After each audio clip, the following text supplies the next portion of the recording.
नमस्कार, मी कविता. स्वागत आहे तुमचं माझ्या मराठी चॅनल मध्ये. गोडताईंचा, मैत्रिणींचा, तसंच मावशींचा, दादांचा आणि मित्रांचं खूप सारं स्वागत आहे. तर आज आपण पाहणार आहोत रव्याच्या कुरवड्या. त्यासाठी पाहू शकताय हा अर्धा किलो इतका रव्याचा चीक आहे. तर तो कसा मी काढला वगैरे सर्व दाखवणार आहे. तर व्हिडिओ शेवटपर्यंत नक्की पहा, म्हणजे तुम्हाला सर्व कळेल की कुरवड्या कशा करायच्या असतात. आणि ज्या माझ्या ताई मावशी एकट्या असतात त्यांनी पटकन म्हणजे अर्धा किलोचे जरी केले ना 2 वेळा तर आपले 1 किलोच्या छान अशा कुरवड्या होतात. आणि मी एकटीच असते त्यामुळे मग मी दरवर्षी 1-1 किलो घालते. पण ह्या वर्षी म्हटलं चला अर्धा किलोचं करूया. कारण की बघा, ज्यावेळी मी 1 किलोचं घालायचे शेवटी आहे ना, हे पीठ आहे ना जे आपण शिजवतो ते एकदम घट्ट असं होतं आणि त्यामुळे कुरवड्या पडत नाहीत. त्यासाठी मग मी ह्यावेळी अर्धा किलोच्या करणार आहे. तर व्हिडिओ शेवटपर्यंत बघा. छोट्या टिप्स सांगितलेल्या आहेत जेणेकरून तुमच्या कुरवड्या खूप छान आणि टेस्टी होतील. तर चला आता मी तुम्हाला पाठीमागच्या कॅमेऱ्यानं सर्व काही दाखवते. तर इथं बघा, रव्यामध्ये जे पाणी होतं ते सगळं काढून घेतलं आणि ह्या पातेल्यामध्ये ट्रान्सफर केलेलं आहे चीक. छान असा हलवायचा आहे कारण की खाली गाठी वगैरे राहतात त्यासाठी. आणि आता ह्याच पातेल्याच्या मापानं आपल्याला पाणी घ्यायचं आहे. तर अशा पद्धतीची माझ्याकडे 2 पातेले आहेत, त्यासाठी मग मी हे भांडं घेतलेलं आहे. आणि चला तर मग आता पाणी किती वापरायचं ह्या चिकासाठी आपण ते पाहूया. तर पहिल्यांदा आपण इथं तेल टाकून घेऊया. तर तेलाचा वापर जास्त करायचा नाही आपल्याला.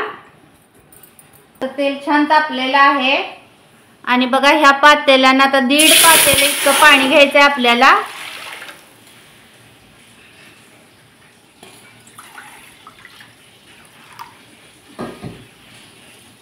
तर इथं पाहू शकताय 1.5 पातेले इतकं पाणी घेतलेलं आहे. आणि ह्या पातेल्यामध्ये अजून अर्ध पातेलं आपण गरम होण्यासाठी पाणी ठेवायचं आहे. जर आपल्याला लागलं तर आपण टाकायचं, नाही तर वापरायचं नाही. आता पाणी छान असं उकळून घेऊया. तर पाणी छान आता उकळत आलेलं आहे. तर आता ह्याच्यामध्ये आपण पहिल्यांदा ना मीठ टाकून घ्यायचं. तर इथं मी 2 चमचे इतकं मीठ टाकणार आहे. तुम्ही तुमच्या चवीनुसार तुम्हाला जितकं लागतं तेवढं टाका. पण 2 चमचे बरोबर होते अर्धा किलोसाठी. त्याचबरोबर इथं पापड खार मी वापरलेला आहे. तर अर्धा चमचा इतका पापड खार आहे.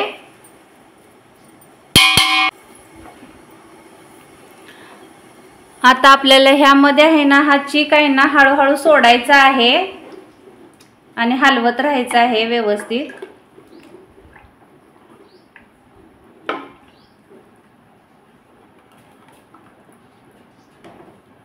आणि गॅस आता मीडियम करायचा आहे.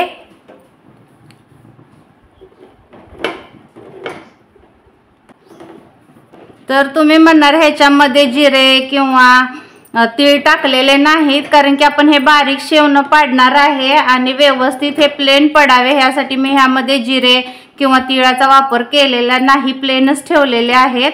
मात्र तुम्ही ह्यामध्ये कलर वगैरे ॲड करू शकताय नंतर. आणि तांदळाच्या पेक्षा रव्याचा जो चीक आहे ना तो लवकर असा घट्ट होतो. त्यामुळे आहे ना तुम्ही जर एकटे करणार असला तर अर्धा किलोचेच करा.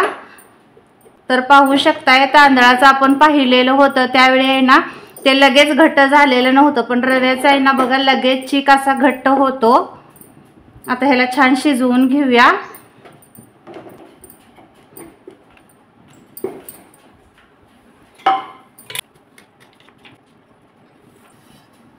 आता आपण ह्याच्यावरती 1-5 मिनिटं झाकून ठेवूया. तर आता आपल्याला हे जे झाकलेलं आहे ते 5 मिनिटासाठी झाकण ठेवायचं आहे लो टू मीडियम गॅसवरती. तर 5 मिनिट झालेले आहेत. आता आपण हे उघडून बघूया. आता हे व्यवस्थित हलवून घ्यायचं आहे.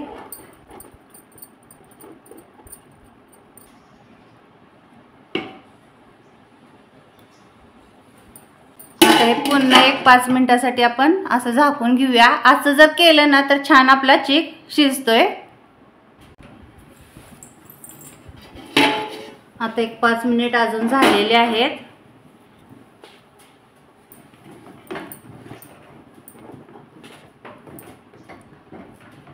एकूण हा 10 मिनिट झाला आपला चीक शिजत आहे. अजून एक 10 मिनिट शिजवायचा म्हणजे परफेक्ट असा हा चीक होतोय आणि 3 दिवस भिजत घातल्यामुळे ना ह्याला थोडासा आंबूस वास पण येत आहे। आपल्या गव्हाच्या चिकाला बघा खूप असा वास येतो, पण तितका नाही ह्याला येत। मी पहिला जास्त आहे ना रव्याच्याच कुरवड्या करायचे आणि गेल्या वर्षी मात्र आहे ना गव्हाच्या मी पहिल्यांदा ट्राय केलेल्या होत्या आणि त्या पण खूप छान झालेल्या होत्या। पण पहिल्यांदा करत असल्यामुळे जर एखाद्या चुकेल करेल म्हणून मी तुमच्याबरोबर शेअर केलेल्या नाहीत। बघूया जर करायच्या झाल्या गव्हाच्या कुरवड्या तर तुमच्याबरोबर नक्की शेअर करणार आहे।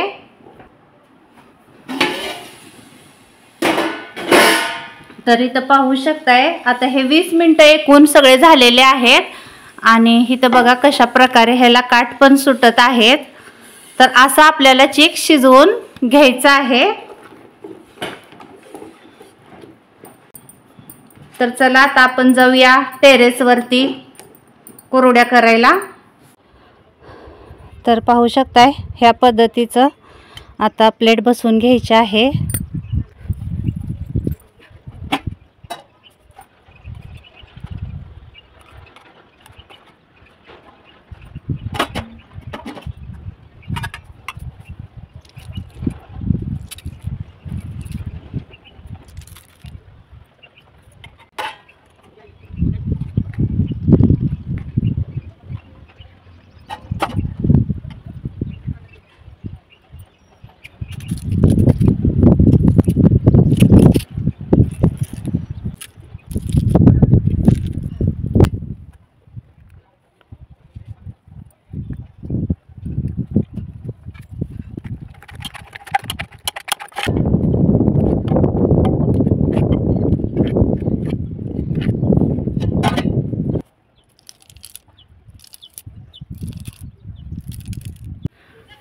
तर बघा तेल टाकण्याचं कारण हेच होतं की खाली भांडं अजिबात करपत नाही।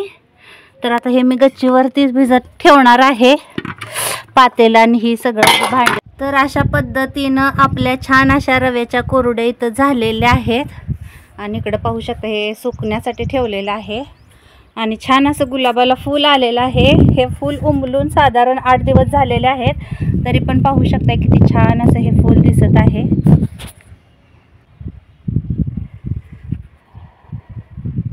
आता आपल्या छान कुरवड्यावरती वाळत घालून झालेला आहे टेरेस वरती। आता छान असं पाणी पिते, मला खूप तहान लागलेली आहे। ऊन लवकर पडते आमच्या इकडं, थोडंसं उन्हाळी भाग आहे, उष्णता आहे, सोलापूर जिल्ह्यात आहे आम्ही मंगळवेढ्यामध्ये। तर थोडं पाणी पिऊन घेते आणि मग बोलते।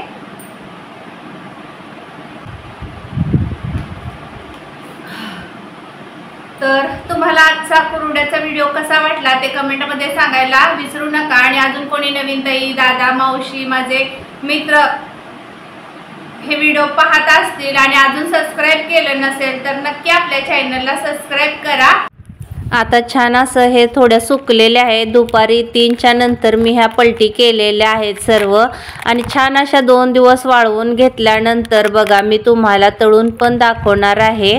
तर त्यासाठी म्हटलं कशा पद्धतीने पलटी केल्या आणि मी 2 दिवस वाळवलेल्या आहेत। तेल छान गरम झालेलं आहे आणि इथं तुम्ही पाहू शकताय मी रव्याच्या ज्या कुरवड्या आहेत त्याही तळून घेत आहे। खूप छान अशा ह्या फुललेल्या आहेत।